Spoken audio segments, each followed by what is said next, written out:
घडवलं, वाढवलं आणि या रयतेला न्याय दिला आणि त्यासाठी अनेक शूरवीरांनी बलिदान दिलं. त्यामधले अग्रण्य असणारे आमचे शिवा काशीद त्यांच्या पुण्यतिथीनिमित्त राजे छत्रपती शिवाजी महाराज, संभाजी महाराज, त्याचबरोबर वीर शिवा काशीद अशा अनेक महात्म्यांना मी वंदन करतो आणि आपल्या या नाभिक समाजाला धन्यवाद देतो की ज्या समाजाची खूप मोठी परंपरा आहे, या स्वराज्यासाठी अनेक नाभिक समाजामधल्या शूरवीरांनी बलिदान दिलेलं आहे. त्यापैकी हे वीर शिवा काशीद.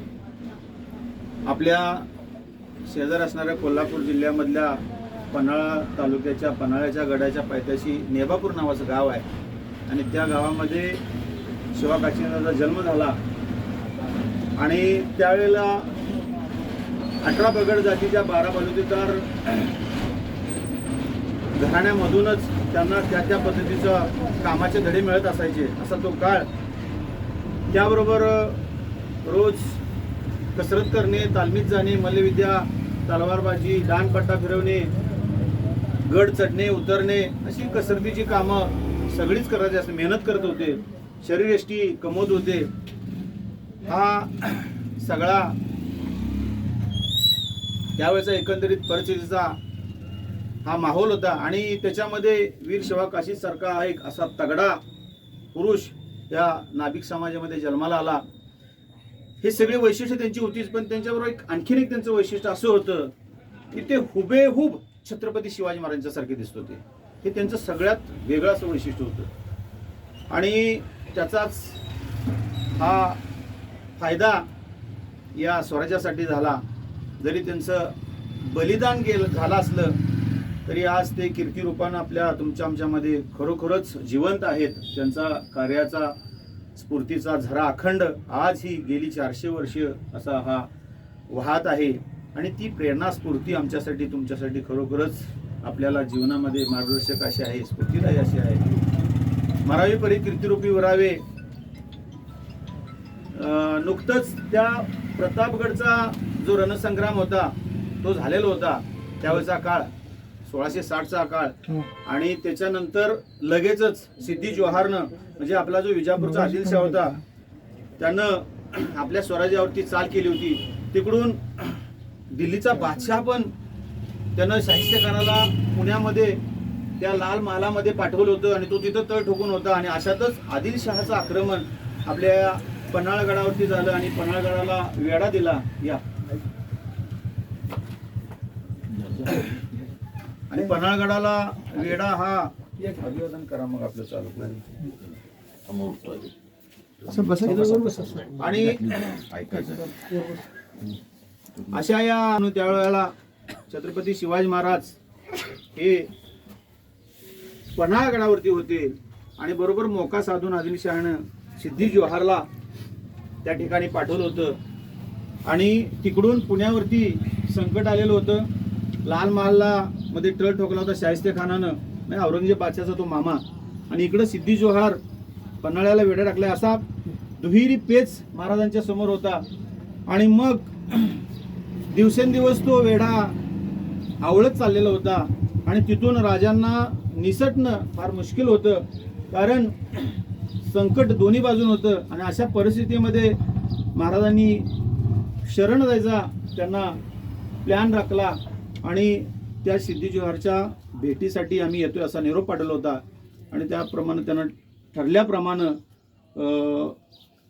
2 मार्च 1660 त्यावेळी तो वेढा टाकलेला होता आणि त्याच्यानंतर पावसाळ्याचे दिवस होते आणि जो दिवस ठरलेला होता तो 12 जुलै 1660 म्हणजे कालची ती रात्र. आणि त्यावेळेला पालखी सजलेली होती आणि त्या पालखीमध्ये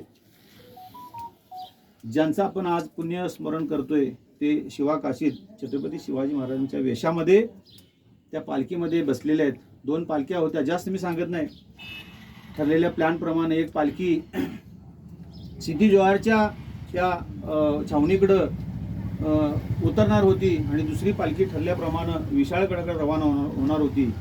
आणि ही शिवाकाशीदांना ज्यावेळेला छत्रपती शिवाजी महाराजांनी सांगितलं की आज तुम्ही शिवाजी महाराज होऊन सिद्धी जोहारच्या भेटीला जायचं आहे, शरण जायचं आहे, ज्या हुतात्मा वीर शिवाकाशीदांनी हसत हसत म्हणजे ते आव्हान स्वीकारलं.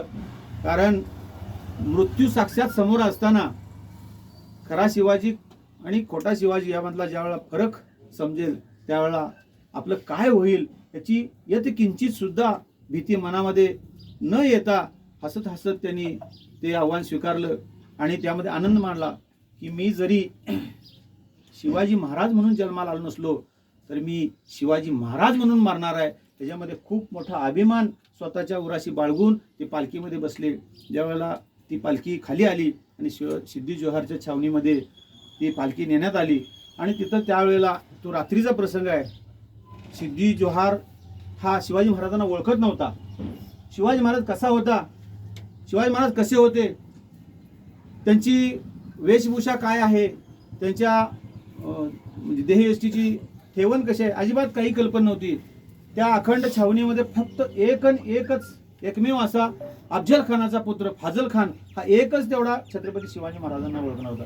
कारण शाहिस्ते खानाची अफजल खानाचा वध झाला त्यावेळेला शिवाजी महाराजांना तिथं त्यांनी पाहिलेलं होतं आणि कृष्णाजी भास्कर कुलकर्णींनी जो वार केला होता महाराजांच्या मस्तकावरती ती खून त्याच्या लक्षात होती.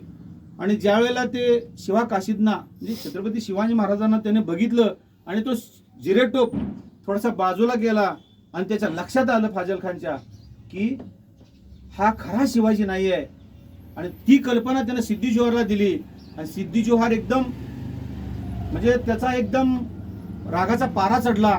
त्याच्या लक्षात आलं की शिवाजी महाराजांनी आपल्या हातावर तुरी दिलेली आहेत, आपल्याला चकवा दिलेला आहे हे लक्षात आलं म्हणून तो रागानं लालबुंद झाला आणि शिवाकाशीदला म्हणाला तू कोण आहेस, खरा शिवाजी तू नाही असं ज्यावेळेला ते बोलले.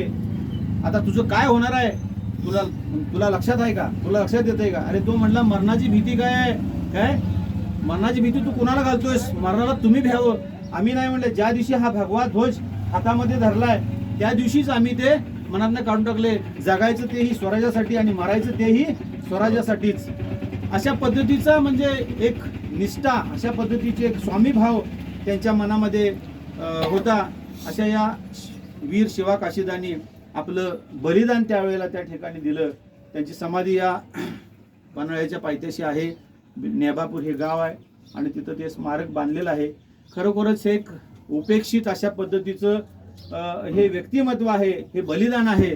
मी असं का म्हणतोय कारण पन्हाळाचा वेढा आणि पन्हाळ्यावरून सुटका हा विषय म्हणलं की आपल्याला फक्त पावनखिंड आणि बाजीप्रभू आठवतात. लक्षात घ्या, बाजीप्रभू फुलाजी प्रभू काय बांधल होते त्याच्यामध्ये.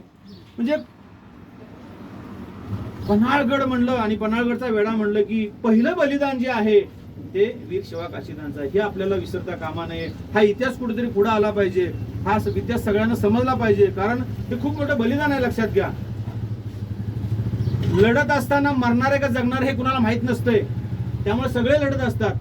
परंतु मी मरणार आहे माहित असताना सुद्धा ते स्वीकारायचं ह्याला खूप मोठं धाडस म्हणायचं. लक्षात घ्या, आणि हे बलिदान वीर शिवाकाशीदांचं आहे.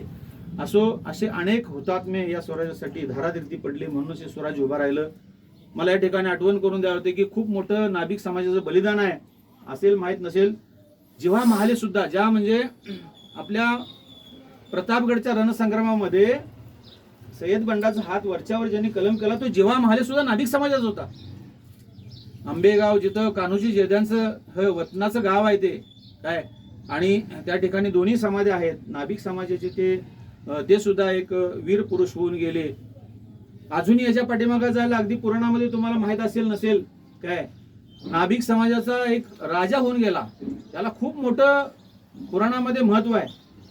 महापद्मानंदा म्हणजे तुम्हाला माहित असेल नसेल की महापद्मानंदा म्हणजे त्याला उग्रसेन म्हणून पण आपण ओळखलं जातो. लक्षात घ्या, सगळ्या क्षत्रियांचा नाश करणारा असा राजा इसवी सन 400 वर्षापूर्वी म्हणजे 350 ते 400 इसवी सन पूर्व हा कालावधी त्याचा होता. खूप मोठा इतिहास हा नाभिक समाजाला आहे आणि त्याचं आज ही या ठिकाणी गेली 400 वर्ष झालं वीर शिवा काशीदांच्या सारखं बलिदान आजही आम्हा सगळ्यांना प्रेरणादायी आहे, स्फूर्तिदायी आहे.